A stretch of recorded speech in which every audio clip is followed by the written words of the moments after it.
sheekay yaro qosole aan ku daro siyaasadda qoliyaha iyaga suugaanta anagoo meel iska fadhina yaa waxa ku imanaya qolo mucaarad waa waaqac jira cid maaha gaaraho aan ka sheegaya ma jirto dabeetana wuxuu qoranayaa kacaba sheekaysataan buu markiiba xagga siyaasadda gelaya dabeetana wuxuu oranayaa dalku maanta badbaadi u baahan yahay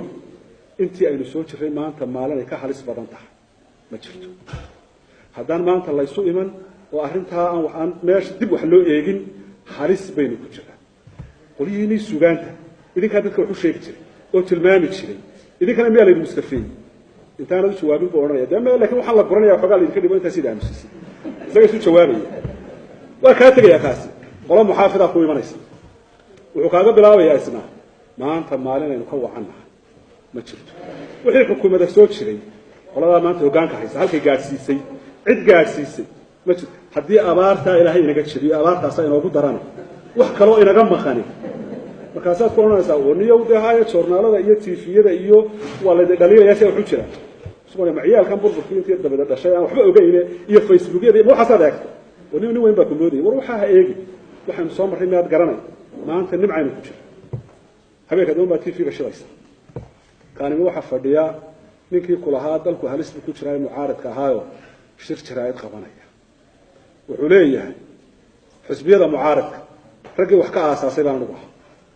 aniga iyo guddoomiyaha iyo laba nin oo kale ayaa qol madow ku aasaasnay xisbigaa maanta dibadda iyo gudahaba aragtaan annaga aasaasnay nin iga xogagaalsani ma jiro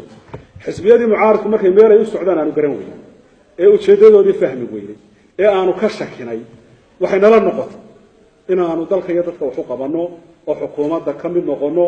oo rag rugcadaaya oo aad garanaysaan baa xukuumadda hormuudka ah aanu dadka wax u qabanno dabeedna cabaar markaad eegtaa waan soo ninku miyaa ninkii ahaynoo intaad shakidaabad mid u diraysaa telefoon oranaysaa waa tv-ga ma daawanaysaa masuu koonaya haa oo ninka ku jira shirka ka hadlaya mar hebel ahayn markaasuu koonaya mee waa hebel oo xisbigii miyuu ka baxay mucaaradka ahaa markaasuu ku canaanaya koonaya dalka miyaad ka maqnay sootii loo yeedhay odayaashiisa dawladda u geena wasiir dawla laga dhigay gaadhigu wata miyaad arag sow ninkii xaggan uu guuray habeenka dambaad sidaysaa kii muxaafidkaaba isna taagan isna wuxuu ka bilaabayaa in badan baanu wax qarinna oo aanu dalka afkayaga uga tugno xaqaaqa jira in badan baanu dalka u turayno waxaanu sidii xabaddaa beedka ee gacanta lagu hayo haddaa hadashaan oo waxaa ogtihiin aad sheegtaan way kala daadanaysaa laakiin iminka waxaanu ogaanay inaanaan sii aamusi karin oo dalku meel khatara uu ku sugan yahay annagu masaduuq baanu intaasanu aamusnaanayna ummaddu tala qaran bay u baahan tahay waxay u baahan tahay in laysu yimaada oo dalka la badbaadiyaa marka dambe waxaad ogaanaysaa kan le muxaafidka ahaa ee imika le waxba qarin mayno meel yar baa xanja ugu dhegsanayd oo meeshiibaas laga soo tuuro kan mucaaridka ana meeshuu ku jiray baa qolyo reerkooda oo ka yar dubaalad dheeri soo galeen dabadeetana oo qurba ay wax ka yimid shahaadooyin iyo xisitaan shirarkii looga yeedhi jiray wixii baa loo yeedhi waayay marka horena dee samir iyo mabaadi ma jirin meesha nin waliba dambi ugu jiray markii dantii meesha ka baxday ayuu midna xagga mucaaradka u tagayaa midna muxaafidka u tagay marka haddaad adigu labadaa raacdo waad la jabaysaa leanna maxaa yeelay nin meel ku geynaya maaha maxaynu haddaba u baahannahay waxaynu u baahannahay qiso cajiibaa jirto oo waxaan filayaa xilligii cumar binu khadaab inay ahayd ayaa guddi buu diray amiirkii baa guddi diray wuxuu uhi gobolka noocaasa bal dadka masaakiinta ku nool liiskooda ii keena guddidii baa gobolkii tagtay dadkii bay ku yidhahdeen dadka idinku jilicsan idinkaa garanayee liis soo liskareeya guddidii liiskii loo keenay qofkii ugu horreeyey wuxuu ahaa bara saabkii gobolka iyo qoyskiisii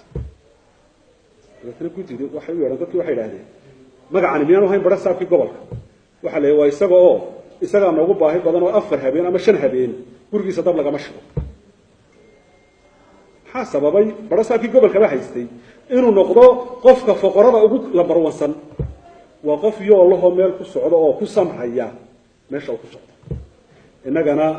marka xilka la magacaabo qofka loo magacaabo talaabada ugu horeysa u qaadaa ma aha dawladda iyo waxaase waa inuu horta nolosha hore ku jiray ka guura oo gaariga bedela oo guriga bedela waxaas oo markuu soo bedelo ayuu carruurtu u tagayaa iskuulkay ku jireen waa inuu ka saaraa mid bareefado qaaliya markaa u geeya horta nolosha hore waa inuu albaabkeeda laabaa dhibaatooyinkana haystay ka mid tahay